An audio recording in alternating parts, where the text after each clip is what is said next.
c'est pas du délestage. C'est pas du délestage. On est en train de construire beaucoup de barrages.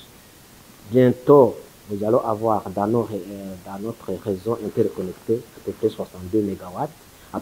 Pour recevoir cette grande énergie, on doit réparer, maintenir, réhabiliter nos équipements pour bien recevoir cette énergie évenante.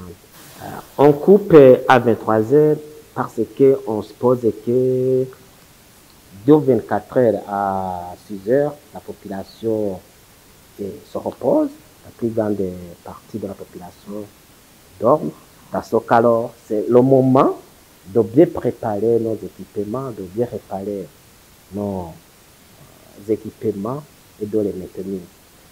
C'est pour la raison dont vous voyez bien qu'on coupe l'énergie, l'électricité la nuit. Ce n'est pas seulement les quartiers du nord, mais c'est tous les quartiers, même du sud, mais aussi du centre de la capitale. Alors, vous venez de dire l'état d'avancement. Premièrement, comme je venais de le dire, bientôt, nous allons avoir à peu près 62 MW dans nos réseaux interconnectés. Il y a le barrage de Ruzibazi qui va nous donner 15 MW. C'est déjà achevé. On est en train de faire les travaux de finissage. D'ici le mois de juillet, nous allons mettre dans le réseau. Il y a la centrale hydroélectrique de Kabou-16, dont nous attendons la fin des travaux d'ici le mois d'octobre. Il y a aussi la centrale hydroélectrique de Rusumo Force. C'est une centrale partagée par 3 pays, dont le Burundi, le Rwanda et la Tanzanie. Nous attendons aussi l'effet des travaux d'ici le mois de septembre, si rien ne change. Les stratégies de distribution des nouvelles villes. Premièrement, on commence par l'énergie, l'électricité. Il y a beaucoup de projets qu'on est en train de faire. En collaboration avec nos bailleurs, surtout la BAD, nous allons commencer à distribuer l'alimentation de 36 centres non encore électrifiés. C'est un projet qui est financé par la BAD. D'ici le mois d'août, nous allons commencer les travaux.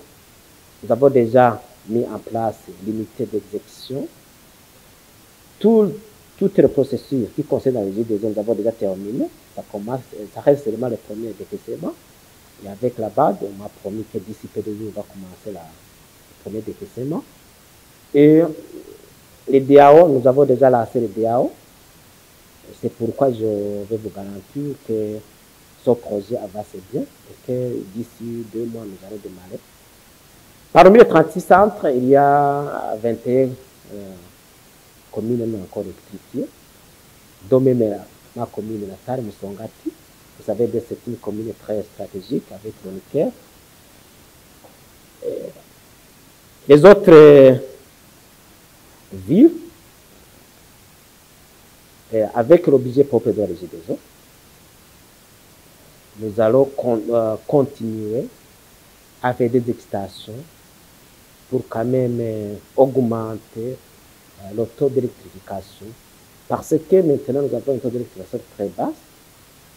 Mais d'ici peu de jours, je vois que nous allons augmenter jusqu'à plus de 80% d'ici 5 ans. Oui, les grands défis de la régie des eaux. Premièrement, la régie des eaux, c'est une entreprise qui date d'ici l'indépendance.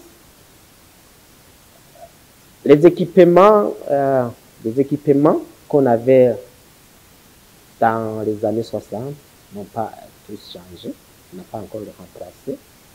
Nous avons un réseau qui est investi, mais on est en train de faire tout le mieux possible pour le réhabiliter. C'est pourquoi, vous voyez souvent ici, au centre de Bujumbura, le réseau, il y a souvent des coupures des câbles souterrains, c'est-à-dire la charge a beaucoup augmenté et ne parvient pas à résister avec une grande charge parce que la population a augmenté. Dans les années 1980, la population qui vit à Bujumbura était moins de 500 000. Maintenant, on arrive à peu près à 1,5 million comme ça. Il y a eu beaucoup d'augmentation de la population. Alors, avec l'augmentation de la population, c'est-à-dire la demande, que ce soit de l'eau ou de l'énergie, a augmenté. Alors que nos équipements ne sont pas capables à résister à cette demande. Alors, la régie des eaux n'a pas suivi le même rythme pour le renforcement de notre réseau. Alors, pour le moment, alors, on est en train de faire tout le mieux possible pour moderniser nos équipements, surtout la réhabilitation du réseau de Bujumbura, avec l'appui des bailleurs. Par exemple, la ville de Bujumbura va nous coûter à peu près 75 millions de dollars. On est à l'aide.